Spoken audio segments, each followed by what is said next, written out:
Hi, I'm David Tooney, the IB senior English teacher at Spring Lake High School. When the IB canceled their May tests due to the pandemic, I started rethinking the final weeks for my students. Knowing that reading, writing, and speaking are the cornerstones of any English class, I asked my students to read a book on their potential college or university reading list and then connect those books to new ideas, culture, family, and their own lives. This is what they created.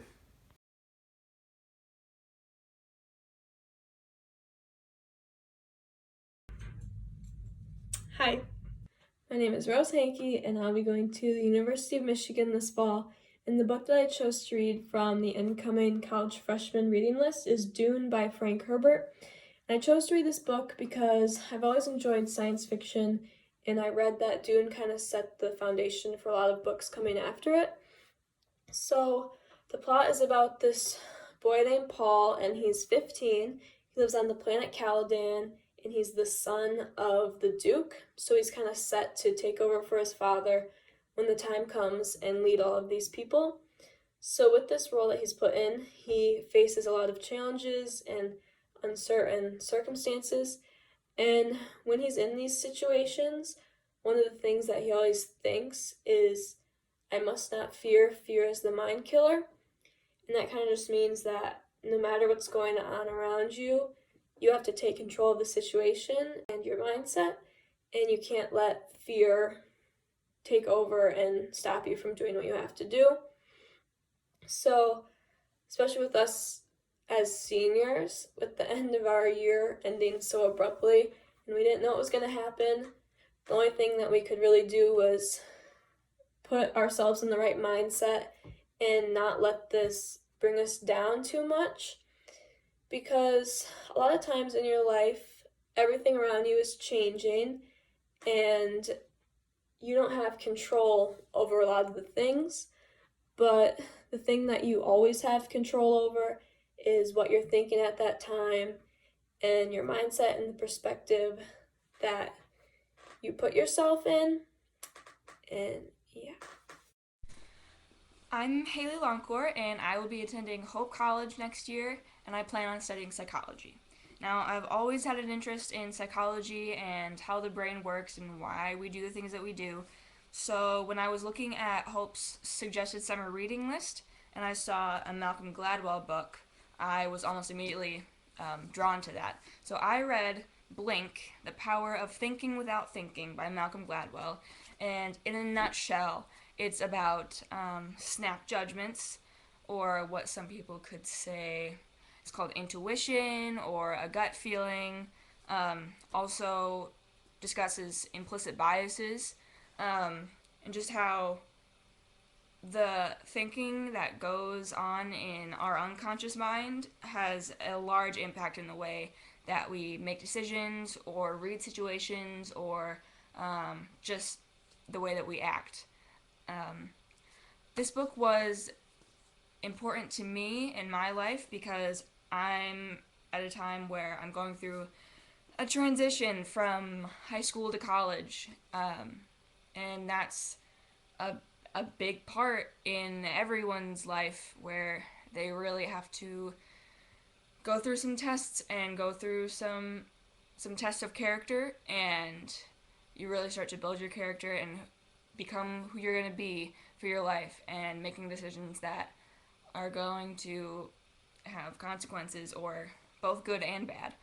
Um, so I really tried to take in this and apply it to myself when thinking about how I perceive the world and how maybe my unconscious thinking is creating biases that I'm not intending to have or wanting to have. And specifically, it brought up the question of like, who is the real me? Am I revealed? Is the real me revealed by what I think I would do or what I think I would say in a certain situation, or is it revealed by my actions and how I actually do end up behaving and the choices I end up making? And I think that's a point for self-reflection, not just for me, but for anyone who were to read this. And I think it would be beneficial for people to read this and maybe think about that in themselves, to be self-aware. So I think it would be important for us to be self-aware and brutally honest of who we're actually becoming through our thoughts and actions, so that we can try and better ourselves and be the best version of ourselves that we can be. So I would definitely recommend this book.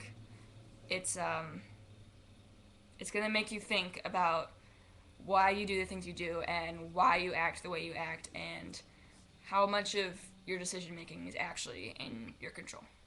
So yeah.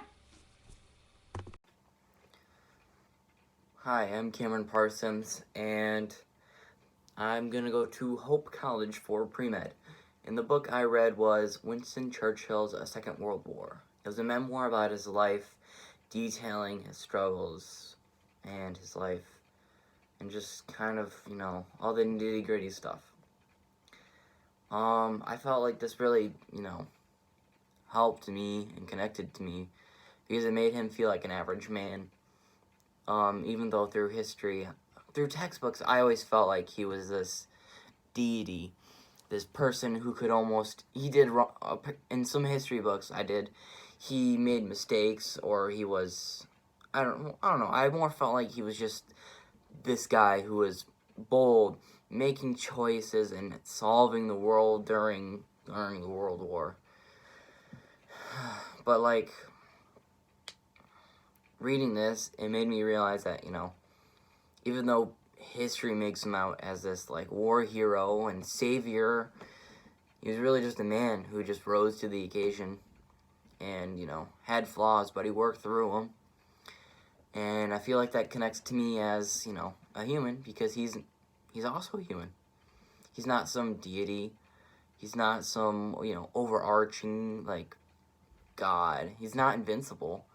He made mistakes, and it made me kind of realize, like, hey, I can make mistakes too. I just gotta work on them. So I feel like it really connected me that way, because I can become maybe a worldwide leader, or someone who can change the world worldwide. And I've always wanted to help people. And going into the medical field, I feel like that would be good for me. So yeah, I think this really helped me see that I can rise to the occasion. I just gotta work for it and not give up. Freakonomics. I actually just finished it a day later than expected. I finished it on Monday, but I was just looking back through the preface and some of the beginning parts of the book, because I thought I remembered it being mentioned who the book was specifically written for. And that was one of the things that you mentioned in, like, the guidelines for this post. Didn't end up finding it, but I did see a couple things that were really interesting that I thought that I liked. So the book is called Freakonomics, and there's a little, and then on the inside page it says, a rogue economist explores the hidden side of everything, and that's why I actually really enjoyed the book. Yes, there were certain economic tendencies discussed, and I did find it fascinating, and it did help me learn that I think I would like to study business in college.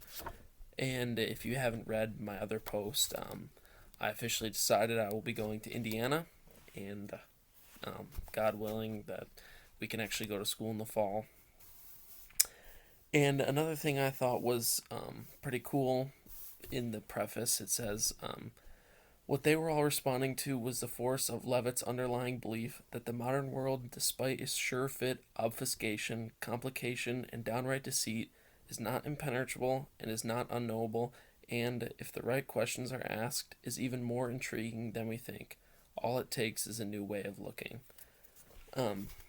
Given that, I think it makes the book a lot more appealing to, like, a more broad audience. Freakonomics may be a kind of intimidating title that's just specifically for business people, but I think anybody who just, like, is curious about lots of things, like, which I find myself, and I think you are too, find this book incredibly interesting. As in the beginning, a rogue economist explores the hidden side of everything, and there are some weird things that he explores. I'll just read off some of the chapter names. Why do drug dealers still live with their moms? Where have all the criminals gone? What makes perfect parent? Perfect parenting, and blah blah blah. And yeah, so I think this book could be for anyone. I would suggest it to any of my friends, anybody who's just curious on, I don't know, anything they find intriguing. All right, see you later. Have a good night. Hi, my name's Caleb Joel, and I have yet to decide on what I want to do for the rest of my life. Therefore, I have not picked out a college. I know I'm going to Muskegon Community College to fulfill whatever prerequisites I have for whatever area of study I choose. Then I'm going to either Ferris or Grand Valley, depending on the area of study. Moving over to the novel I read Dune by Frank Herbert. It made me really curious about the world in general, and it made me think about and question about beyond the written words of the text. Actually did some research on Frank Herbert before beginning to read, and he was an avid environmentalist. He actually spent over 5 years developing the ecosystem in Dune. All the different temperate zones have their own different desert flora, and it all works together, which is incredibly cool to see. One of the main questions that is raised in the text is whether humans should exercise the right to modify land, and I immediately think of all the negative consequences that has, like animal habitat destruction and also climate change. I like to think that I'm pretty similar to Paul. He is concerned about the consequences of power and is destined to change the universe. And now I'm probably not going to change the universe, but I'm a very diligent and goal-oriented person. And and I'm always curious to learn new things, and that's perhaps why I enjoyed current events so much at Spring Lake High School, because it opened my eyes to news articles that I've never seen before, and I thought that was really interesting. Hi, I'm Trace, and I decided to read Winston Churchill's The Second World War, The Gathering Storm, which covers Europe's, failure to limit Germany's power after World War One. And they basically did this with the Treaty of Versailles, which limited their military size and made them pay for kind of damages done to the different countries involved in the war. This didn't end up working, obviously, because we had World War II, and luckily they learned from their mistakes, and Germany didn't rise up again after World War II. And I think that's a very important thing to do, is to learn from your mistakes. And you can apply this to many different situations, but I think the most relevant one would be the situation we're in now. We can kind of take whatever data or experiences we're experiencing now in this kind of situation, this pandemic, and we can use that to the next time we are in a similar situation where we have a virus or some type of disease kind of spreading throughout the world, and maybe we'll be able to act quicker, and we could even, given enough kind of preparation, we could just stop the disease in its tracks. But of course, in order to do that, we would have to learn from whatever mistakes or successes we had during this time. Hi, my name is Connor Sachs, and I will be attending Central Michigan University this upcoming fall.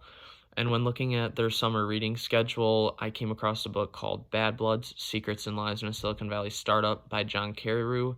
And the reason I ultimately chose to read this book was because I'm going into the business field, and this book was about a corrupt business and the lies they told in trying to achieve success.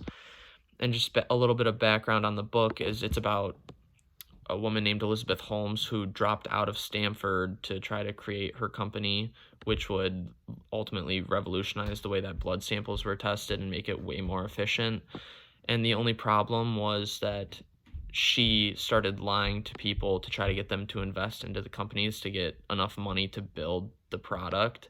And once she started lying, it was just a domino effect, and she had to keep lying to keep making it seem like progress was being made. And I also noticed that she was just constantly looking over her shoulder, basically, and like always like threatening people to make sure that they wouldn't tell any secrets for the company or ruin anything for the company just to try to achieve her dream. And so what this book taught me was that in order to be successful, you have to do it the right way, just because there is no way to cover up fraud and hide from it. And so you just have to do everything the right way. And that is ultimately what I learned from this book. I mean, I already knew it, but that's what I learned. Hi, my name is Casey Jonio, and I will be attending the University of Arizona this coming fall. Mr. Tooney, our IB English teacher, gave us an assignment to find a text that we will read as college freshmen. I chose to read A Heart of Darkness, written by Joseph Conrad. This book was written in order to teach a very important lesson about understanding the world beyond itself and understanding a world beyond your own. This book, although set in a time long before I was born, connects to me in a very particular way. For me, my little bubble in Spring Lake, Michigan has always been constant all of my life. However, as I move far away this fall to hopefully receive a degree, the constant bubble will need to be broken, and ultimately I will have to push myself to see the world as something more than just that bubble, just like the main character in the story did. This book has really pushed me to see the world and change in a more positive light. The world around us is a huge learning experience in itself, and this book has taught me to take change and look to new and greater things that the world has to offer. Thank you. Have a nice day. Hi, I'm Lydia Miller, and I'll be studying at the University of Michigan in the fall. And one of the books that they recommend we read is called Falling into the Fire, A Psychiatrist's Encounters with the Mind in Crisis by Christine Montross. And one of the reasons that I was interested in this book is because I'm looking at psychiatry as a future career. So I definitely gained a lot of great insight into some of the flaws of the practice and how those are being fixed right now. But also because the author is a psychiatrist herself, she gave a lot of great personal experiences working with patients and just dealing with people with mental illness. And so as much as I learned about what it'd be like to work in this field, I think the greater message and what I think most people could learn from this is just how to deal with people who are struggling with mental illness and how to help them. And ultimately what the author is saying is that we just need to try and understand how their mental illnesses are impacting who they are, because ultimately they are not their mental illness. It's just one aspect of them, and we need to just help them not feel alone in their journey, because sometimes it can feel really hopeless and like no one understands. And so what they really need is just people to support them.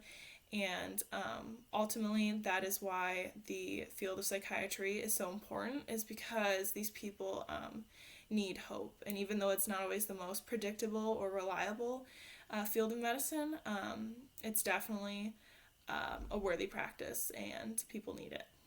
So yeah, thank you. My name is Shalini Hanga, and I will be studying at the University of Cincinnati in the fall.